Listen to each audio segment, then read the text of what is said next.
महाराज श्री, बड़ी हिम्मत करके मैं एक प्रश्न उठा रहा हूँ कि मेरे कौन से कर्म उदय में आए हैं कि मेरे बेटा और बहू अपने बच्चों के साथ 14 महीने से हमें छोड़ करके अकेला और अन्य जगह पर पहुँच गए हैं। बड़ी कोलेबों की ऐसी विडंबना है। और आपने आज और कल प्रवचनशाला में कहा था कि आज अपने बच्चे अपने माँ बाप को तो पापा कहते हैं, परंतु हमको तो पापा भी नहीं कहते हैं। कौन सा दुर्भाग्य हमारा है।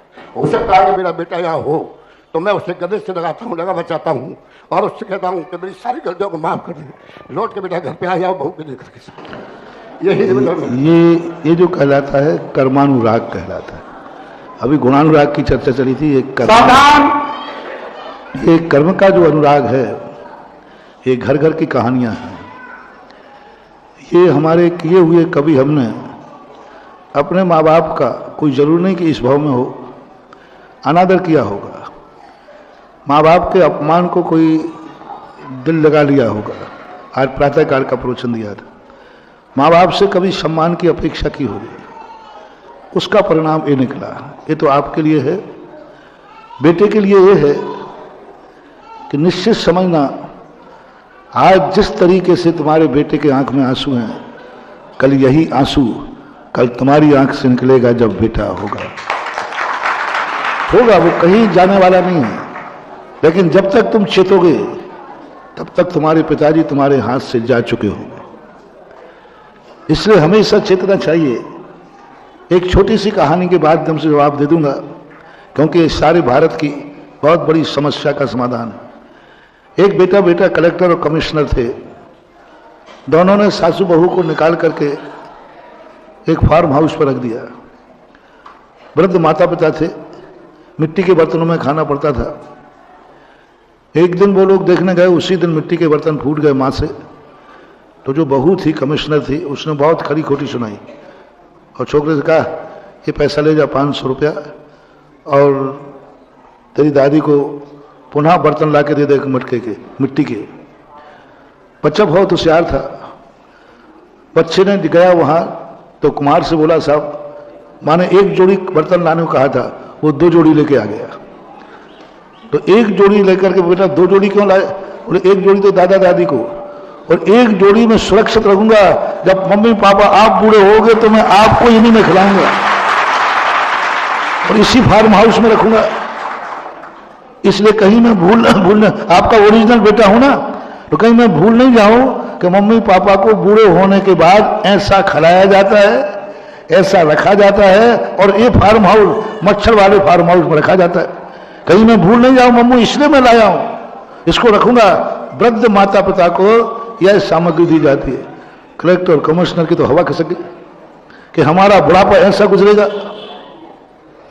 दोनों पढ़े लिखे तो थे। उन्होंने कहा, देख लो अब बुढ़ापे में क्या होने वाला है। उनकी तो आत्मा कांप गई। मिट्टी के बर्तन में, इस फार्म हाउस में, यहां मेरा बुढ़ापा गुजरेगा। दोनों ने कहा, अब एक ही उपाय है कि मम्मी पापा को दोनों को घर ले चलो।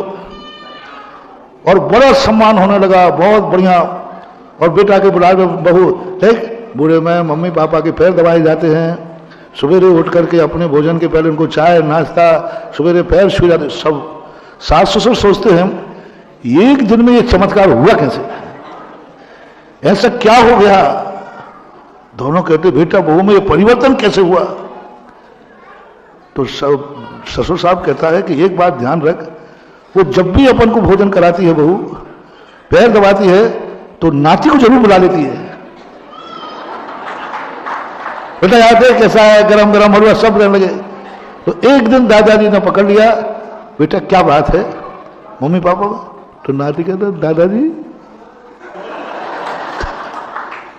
बताते हैं, तब से इस कहानी के बाद से दादा दादियों को बेटे से ज्यादा प्यार पोते से होता है, क्योंकि पोता माँ बाप को कल ठिकाने कर देता है।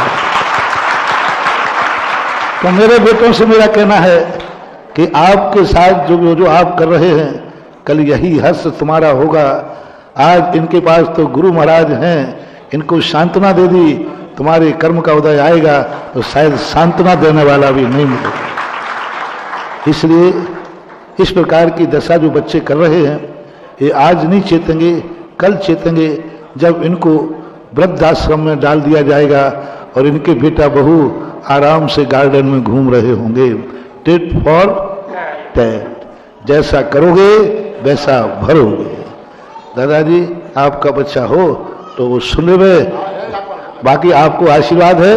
अपने आराम से बुढ़ापा निकालो, कोई किसी का नहीं है। अपने आराम से ऐसा रखो और प्रार्थना करो कि भगवान करे संतान को कभी भी ऐसी संतान किसी माँ बाप को न मिले।